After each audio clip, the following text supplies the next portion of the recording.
रही हूँ क्योंकि सर खड़े हैं बगल में, इसलिए हिम्मत हो रही है बोलने की। और मैं भी चाहूँगी मगही में काम करना, और बहुत ही अच्छा, बहुत ही प्यारा सॉन्ग है। और चाहूँगी कि आप सभी लोग ऐसे ही रील बनाइए और ढेर सारा प्यार और आशीर्वाद दीजिए।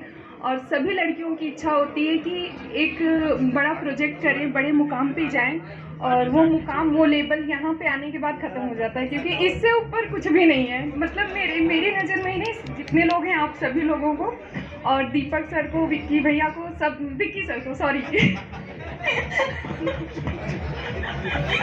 मैं नर्वस हूँ, इसलिए प्लीज़ मेरे शब्दों पे मत जाइएगा, मेरे भावनाओं को समझिएगा। तो आप सब लोग को दिल से धन्यवाद कि आप सभी लोग हर लड़की को काम करने का मौका दे रहे हैं, और बस ऐसे ही देते रहिए। Thank you so much. इतना बहुत अच्छा जी होता है विकी भैया।